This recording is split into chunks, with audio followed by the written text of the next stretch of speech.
Bismillahirrahmanirrahim. Assalamualaikum warahmatullahi wabarakatuh. Alhamdulillahi wa syukrulillah wa la hawla wa la quwata illa billah. Anak-anak sekalian yang mudah-mudahan senantiasa dirahmati oleh Allah Subhanahu wa taala.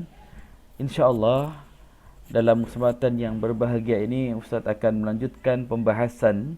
Ya, kalau kemarin kita sudah membahas tentang bagian daripada ilmu bayan yaitu majaz ya.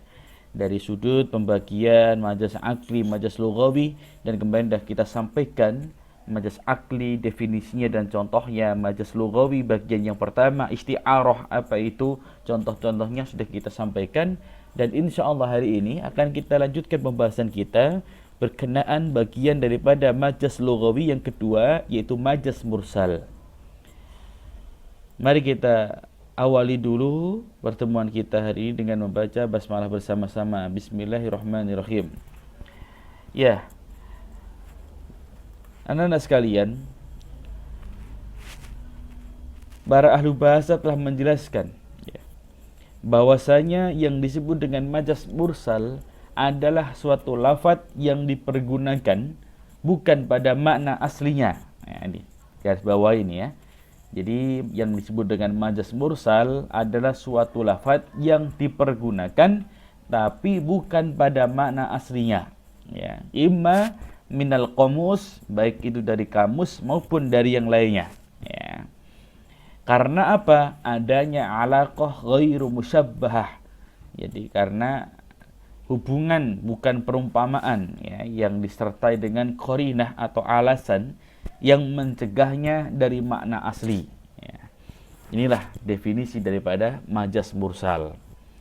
Kita coba langsung masuk ke pembagian daripada majaz mursal. Yang pertama, yang termasuk dengan majaz mursal yang pertama adalah as-sababiyah, atau yang disebut dengan as-sababiyah adalah suatu kata atau lafaz yang menyebutkan sebab dan yang dimaksud adalah musabbab atau akibatnya. Contoh di sini ada kalimat li fulanin alayya yadun la unkiruha.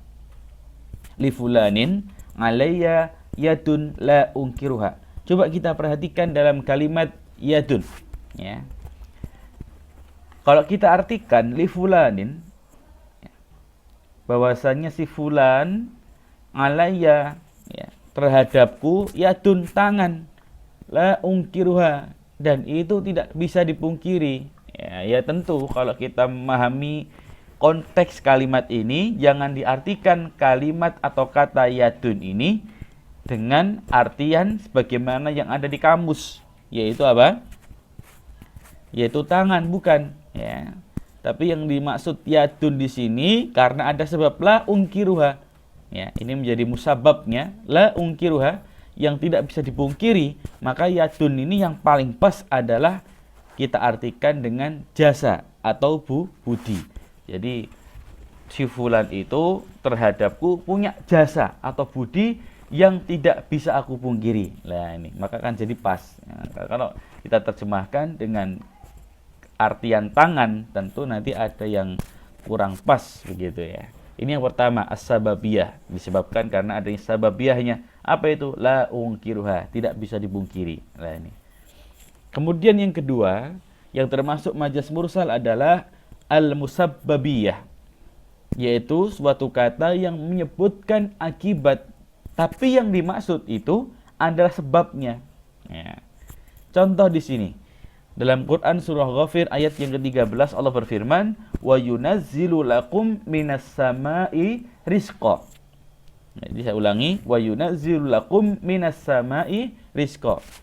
Dan Dia Allah yang telah menurunkan bagi kalian minas sama, dari langit, rizqa ya, rizki. Lah, jadi begini, kalau kita pahami ya, yang turun dari langit, yang Allah turunkan dari langit itu rizki, iya. Tapi sebetulnya yang dimahukan makna asli daripada kalimat rizqa itu bukan rizki, tapi apa? Air hujan. Ya, air hujan. Ya. Maka apa? Karena hujan itu merupakan rizki Allah. Ya, ini. Karena hujan akan menumbuhkan rezeki, tumbuh-tumbuhan pada tumbuh, atau mungkin bisa dimanfaatkan untuk yang lainnya yang tentu bermanfaat, kemudian menimbulkan rezeki. Nah, ini ya. Jadi arti rizqa di sini ya, rezeki, tapi lebih tepatnya air hujan atau hujan ya, karena memang sebab ya rezeki ini ya, sebabnya itu karena adanya hujan ya. Tentu dari mana kita tahu kalau ini maksudnya adalah hujan? Dari kalimat minas samai. Nah, ini dari langit ya. Ini anak sekalian. Kemudian yang ketiga ada al-juz'iyah, yaitu sebuah lafaz atau kata yang menyebutkan sebagian, tapi yang dimaksud adalah keseluruhannya. Jadi yang disebutkan dalam ayat itu sebagian, tapi yang dimaukan oleh Allah maknanya itu keseluruhan. Contohnya bagaimana? Coba kita perhatikan firman Allah dalam Quran surah An-Nisa ayat 92. Fatahriru raqabatim mu'minah. Di sini Allah menyebutkan kalimat raqabah yang artinya apa? Leher.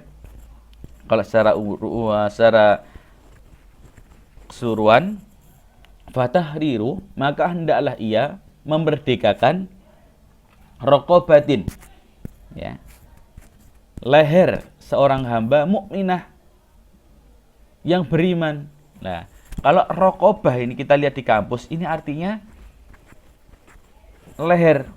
Tapi kan yang dimaukan oleh Allah, yang dibebaskan itu bukan cuma lehernya saja, tapi tentu seluruh badannya hamba sahanya yang beriman. Jadi yang dimaukan, yang disebutkan oleh Allah itu cuma juz'iyahnya, bagian kecilnya, tapi maknanya adalah keseluruhannya. Nah, ini yang disebutkan oleh Allah lehernya, tapi yang dimaukan oleh Allah seluruh badannya. Nah, ini. Kemudian yang keempat ada al-kulliyah, yaitu sebuah lafaz yang menyebutkan keseluruhan, tapi yang dimaksud adalah sebagiannya. Jadi kebalikannya dengan juz'iyah tadi. Jadi kok kuliah itu ya menyebutkan keseluruhan, tapi ternyata yang dimahukan oleh Allah itu adalah sebagiannya. Contoh dalam Quran surah Nuh ayat yang ke-7, ja'alu asabi'ahum fi adanihim. Mereka memasukkan ya jari-jari mereka fi adanihim. Lah, kalau kita artikan asabi'ahum, ini kan jari-jari. Apakah mungkin jari-jari ini semuanya dimasukkan ke dalam telinga? Oh, tentu tidak cukup. Ya. Maka di sini dipahaminya bukan keseluruhan, tapi malah justru sebagiannya. Jadi yang dimasukkan ke dalam telinga itu bukan semua jari-jari, sebagaimana letterlex ayatnya asabi'ahum, tapi apa? Ujungnya autorful asabi'. Ya, tapi ujung daripada jarinya yang dimasukkan ke telinga. Ya, ini. Maka ini perlunya pemahaman kita terhadap ayat-ayatnya Allah itu, termasuk ya majaz mursal itu antara juz'iyah dan kulliyah. Apa yang dimaukan oleh Allah, apakah letterlex bagaimana ayatnya asli atau malah justru ada makna lain. Ya, ini contohnya ya. Kemudian yang kelima ada al-mahalliyah. Jadi suatu lafaz yang menyebutkan tempat ya, tapi yang dimaksud oleh Allah adalah halnya atau kondisi yang lainnya. Contoh, was'alil qaryata allati kunna fiha. Dalam Quran surah Yusuf Allah berfirman, was'alil qaryata, tanyakan al-qaryah kepada desa allati kunna fiha. Nah, ini yang kita datangi tadi. Nah, jadi memang kalau kita artikan al-qaryata itu kepada desa, tapi sebetulnya al-qaryata ini jangan dimaknai desa. Tapi tentu nggak mungkin kan Anda bertanya misalkan gitu ya, kepada desa, kan nggak ada gitu. Objek kok desa, kemudian diajak ngobrol, ditanya, kan nggak mungkin. Maka al-qaryata di sini yang paling pas adalah penduduk desanya, dan bertanyalah kepada penduduk desa allati kunna fiha, yang tadi kita datangi. Lah ini namanya al-mahalliyah. Kemudian berikutnya ada al-haliyah, yaitu sebuah lafaz yang menyebutkan hal, tapi ternyata yang dimaksud itu adalah tempatnya. Ya. Jadi yang disebutkan oleh Allah itu keadaannya atau halnya, tapi ternyata yang dimaksudkan oleh Allah itu adalah tempatnya. Contohnya apa? Dalam Quran surah Al-Mutaffifin, Allah berfirman, innal abrara lafi na'im, ya. Sesungguhnya orang-orang yang berbakti, al-abrar lafi na'im, ya, sungguh berada dalam kenikmatan. Lah, kenikmatan ini kan keadaan, ya. Tapi ternyata yang dimahukan oleh Allah yang disebut dengan kata naim itu bukan halnya, bukan keadaannya dia mendapatkan nikmat, tapi maksudnya adalah al-jannatu atau surga. Nah, maka orang-orang yang berbakti itu sebenarnya, ya, berada dalam surganya Allah Subhanahu wa taala. Nah ini. Jadi yang dimaksud kenikmatan di sini adalah surga. Jadi yang disebutkan halnya, keadaannya atau kondisinya, tapi yang dimahukan oleh Allah adalah tempatnya. Kemudian yang berikutnya, ada suatu lafaz yang menyebutkan terjadi, ya, yang terjadi, tapi yang dimaksud ini adalah yang akan datang. Contoh, dalam Quran surah An-Nisa ayat yang kedua, Allah berfirman, wa atul yatama amwalahum, dan berikanlah kepada anak-anak yatim itu harta mereka. Nah, al-yatama, wa atul yatama yang kita garis bawah ini, dan berikanlah anak-anak yatim, ya, amwalahum, harta mereka. Ya tentu, ya, bukan kemudian ketika ada seorang anak yang memiliki bapak kemudian meninggal, entah dia masih kecil, bayi, atau mungkin dia sudah SD atau sudah sekolah, diberikan semuanya hartanya. Oh, belum. Dan terus kapan? Wa atul yatama difahami oleh para ulama itu adalah ketika anak yatim itu sudah balik, jadi sudah besar, ya. Maka di sini juga makanya penting sekali untuk kita memahami ayat itu dari penjelasan para ahli tafsir, ya. Kemudian ada juga dalam pembahasan majaz mursal yaitu i'tibar ma yakunu. Jadi suatu lafaz yang menyebutkan yang terjadi, tapi justru yang dimaksud oleh Allah itu adalah sesuatu yang sebelumnya atau proses sebelumnya. Contohnya bagaimana? Nah, coba kita perhatikan firman Allah dalam Quran surah Yusuf. Wa dakhala ma'ahu sijna fatayani qala ahaduhuma inni arani a'siru khamra. Diceritakan oleh Allah, wa dakhala ma'ahu sijna, dan bersama dengan dia masuk pula ke dalam penjara fatayan, dua orang pemuda. Qala ahaduhuma, maka berkata salah satu di antara keduanya, ini aroni, bahwasanya aku sungguh melihat, aksiru memeras, khomer.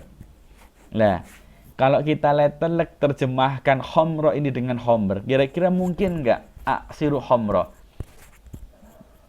Orang yang datang bersama Nabi Yusuf itu memeras khomer. Kira-kira khomer itu diperas sama dituangkan? Dituangkan. Dan terus yang pas apa? Jadi aksiru khomro ini difahaminya bukan khomer yang masih bentuknya itu cairan, tidak, tapi justru yang dimaksud adalah proses sebelumnya. Yaitu aksiru khomro yang diperas itu adalah anggurnya, karena memang produk khomer itu terbuat dari anggur. Nah ini anak sekalian. Jadi yang disebut oleh Allah itu yang terjadi, tapi ternyata yang dimaukan oleh Allah adalah proses sebelumnya atau sesuatu sebelumnya. Nah, ini. Khomer itu sebelumnya adalah anggur. Nah inilah, ya, yang juga termasuk pembahasan dalam, ya, memahami ayatnya Allah tentang kaidah ihtibar ma yakunu yang termasuk bagian daripada majaz mursal. Ini anak sekalian beberapa pembagian ulama berkaitan dengan majaz mursal, ya. Oleh karena itu bagi kami tentu, ya, atau antum yang hendak mempelajari lafaz-lafaz Quran, ya, memahami ayat Quran, itu jangan sampai kita cukup hanya mungkin membaca terjemahannya saja, ya. Terjemah harfiahnya itu cukup bahaya anak sekalian, ya.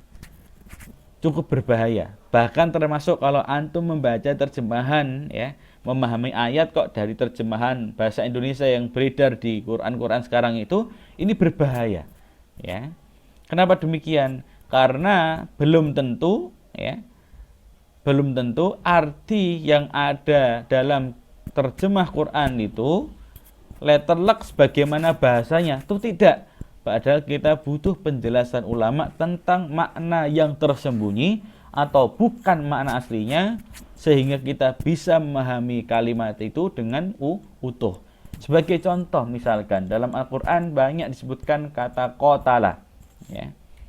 Kata qatala itu kalau kita lihat, ya, dalam artian terjemahan bahasa Indonesia itu artinya apa? Kalau tidak membunuh, memerangi.